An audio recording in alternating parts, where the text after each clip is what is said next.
My mom gave birth to me when she was 17. Yeah, I know how that sounds. From the stories I've heard, she was quite wild during her high school years, sleeping with so many guys that she had no clue who my dad was at first.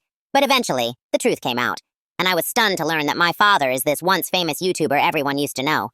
As a teenager, she had zero interest in motherhood, but my grandparents stepped in and wouldn't let her terminate the pregnancy. So, she ended up stuck raising me, and let me tell you, she was anything but a good mother. When I cried, she'd crank up the volume on blaring music to drown me out, acting like I wasn't even there. Some nights, I'd go to sleep starving because she flat out refused or provide anything to eat. Luckily, my grandparents saw what was happening and stepped up to raise me themselves. She was thrilled to hand me off and dove right back into her party girl ways, moving into a dorm to kick off her college life. My grandma cared for me tenderly at home, while my grandpa, despite his limited mobility after hip surgery, made time every day to take me to the park and play. To me, they were my true parents, and I'll forever be thankful for their love. When I turned 4, they needed to go to a wedding, so they hired a babysitter to watch me. On the drive home, tragedy struck. They were in a devastating car crash and didn't survive. As a little kid, I had no idea my world was about to shatter into a nightmare. I sobbed endlessly for days.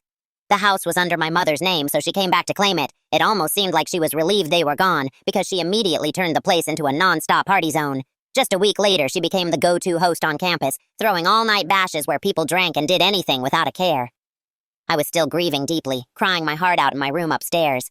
Sometimes my wails carried down, and when her friends probably asked about the noise, she'd storm in furious, slap tape over my mouth and snarl, "Keep it up and I'll toss you right out the window!" I'd clamp my hands over my face and sob quietly, muffled and terrified. I'd even have to plead with her for scraps of food, since she was always recovering from massive hangovers. After months of this endless cycle, she finally snapped and decided to drive me to another state. I was actually excited at first, thinking maybe we'd bond as a family for once. But instead, she dumped me on the doorstep of what I thought was an orphanage and sped away. Little did she realize that choice would mark the beginning of her ruin. I figured I'd been abandoned at some orphanage, but a kind-hearted large black man took me in instead. He handed me a cupcake and was nothing but gentle. He introduced himself as Devin and said he'd help me get revenge on my mom.